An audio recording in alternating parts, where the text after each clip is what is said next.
Have you ever noticed that you're not exactly the same person in every language you speak?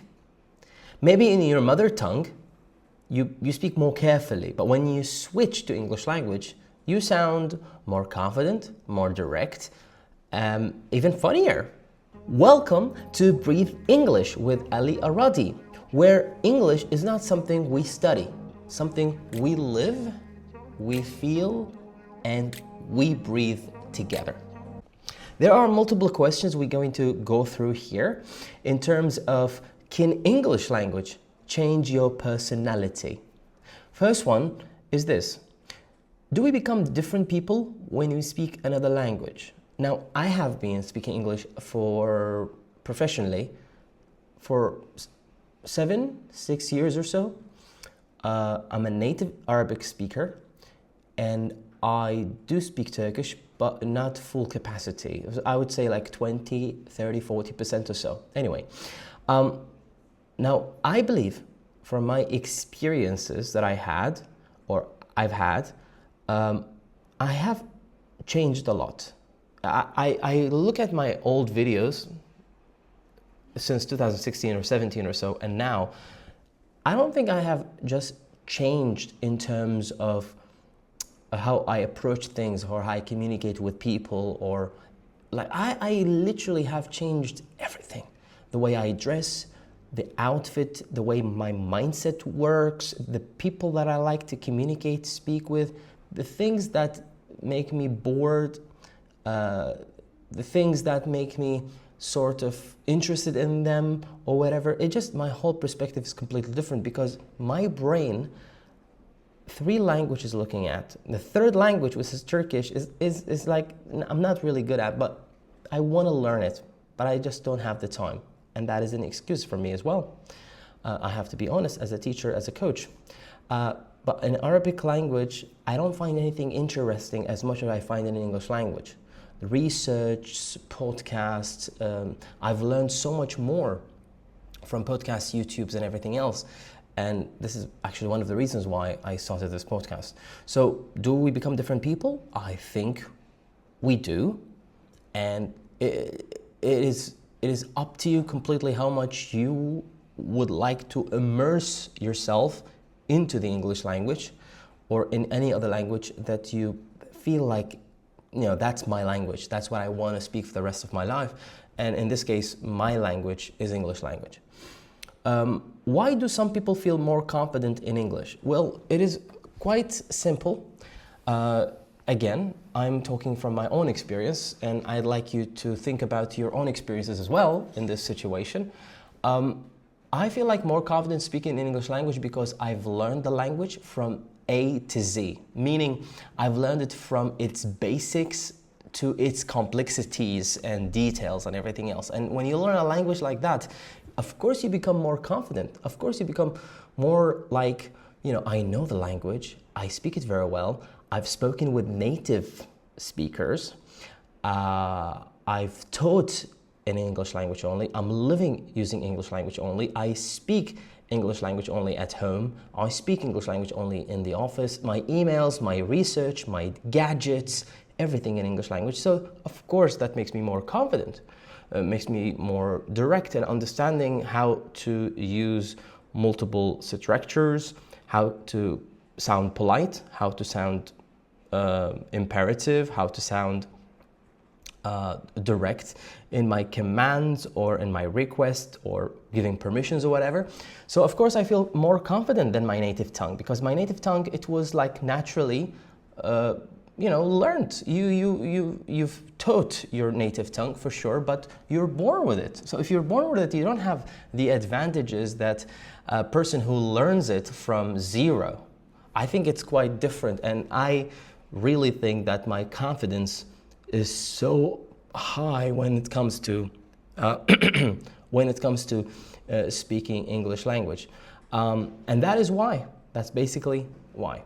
Does English make people more direct or expressive? Well, in my situation, I hate to be direct.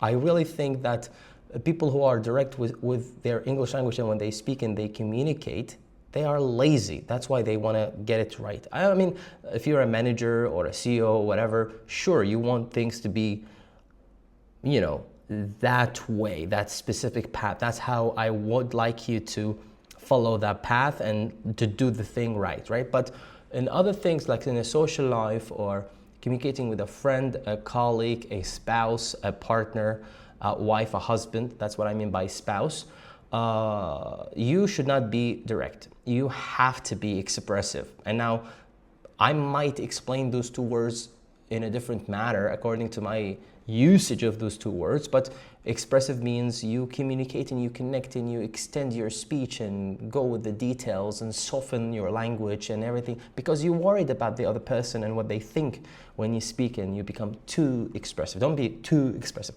Be expressive. Too expressive is not good. Again, too is usually negative.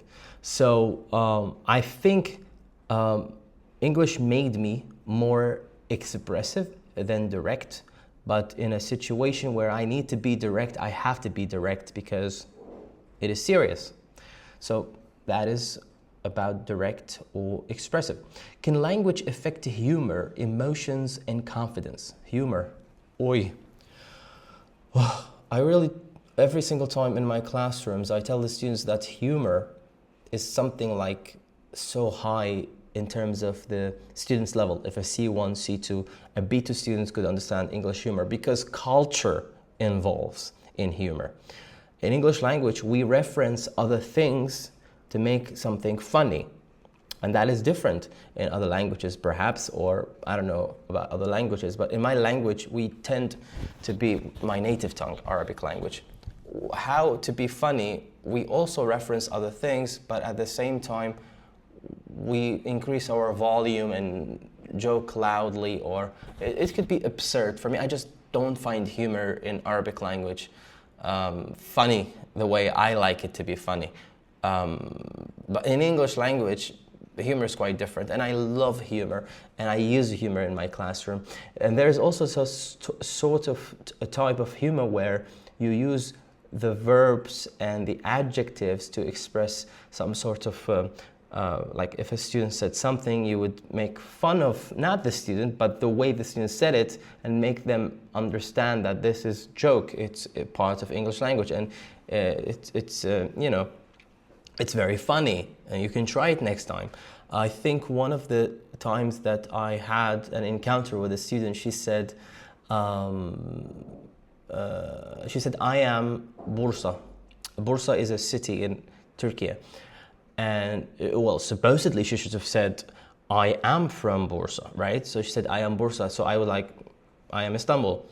And she laughed because I am Istanbul seems so funny for her when she heard it. But when she said, I am Bursa, she didn't feel it's weird or anything else. Because again, that goes with when you speak with your second language or third language, English language for you, I don't know, mine is the second language, you tend to forget connectors, verbs, and you forget a lot of things when you are trying to express yourself.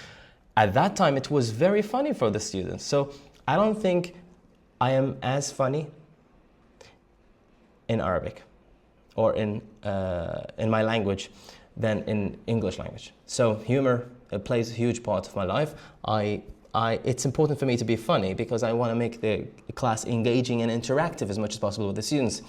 Emotions and feelings and reactions, those are in the beginning, you would think to yourself, you're faking them. It's just part of a performance. You have to perform. When you say, oh my God, get out of here. So this reaction might seem weird or might seem out of place because your culture and where you came from is quite different. So doing that reaction makes you feel like, am I stupid? What I'm doing right now? This doesn't make any sense. I want to fake it. No, you actually need to fake it. And I faked it enough, it became who I am. My reaction is like that. 7 years using English language only. My emotions and my feelings is part of the language, and I have to express it. And when it comes to my confidence level, most definitely, because socially we are judged upon how much money we make. We are judged upon where we've gone in our life, our marriages and everything else. Now, I think this is unhealthy, and I don't think it's as good. But why I'm saying that? Because your confidence comes, I mean, from my experience, your confidence comes from usually somebody else telling you, a validation, somebody else telling you, oh my God, you're doing great, you're doing fantastic. That was my case in the past, looking and searching for validation, but not anymore. Because I found confidence in meetings. I found confidence in communicating with people. I found confidence when I speak with native English speakers, knowing that I am on that level of mentality, understanding, and synchronization, so to speak, that I know what they are meaning, what they are saying, because native speakers, they don't speak like a textbook, right? They are using different natural structures, and I have consumed lots of that content. And when I saw that, I can see eye to eye to lots of people, or being able to understand what they are saying, I'm like, damn, I am actually going somewhere. I am actually doing a great job. So humor, emotions, and confidence are definitely something an English language could give you. Is English a skill, or can it become part of your identity? This is very strange and weird for me personally, because I always characterize English language as a skill from my experiences and the students that I had, or I have had. But for me personally, it's an identity. It's who I want to be. I'm in my 30s, in the beginning of my 30s, and I have this sort of idea that the more I would able to communicate and speak English language, the more I'm able to help people, and the more I would become a native-like speaker or communicator or a coach or a teacher. So who I am is part of English. English is part of who I am. Maybe I said that two different ways, but I want English language to resonate with Ali. Ali resonates with English. They are intertwined, they are connected somehow between each other. When they say Ali Alradhi, oh, this is the guy who speaks only English. This is the guy who speaks English. This is the guy who's connected to English. This guy makes content in English language. This guy's wife speaks English language all the time with him. This guy's wife spoke English language with him first time when he taught her how to speak English language. So it's definitely who I am is important for me. So I've made that not a skill only, but who I am. Another question, the difference between learning English and living through English. This is exactly why I started this podcast. This is exactly why I'm making content every single day. Because people confuse so much fluency of what is fluency like, and learning English and studying English and improving English. Those are all completely different things. So if I study English, I would be like, okay, I'm starting to study pen, paper, and everything else from zero. Great. So you started to learn the language and everything else. But when you reach a level of English language in a B1 or B2, which is pre-intermediate or intermediate, your approach should change. You're not with pen and paper.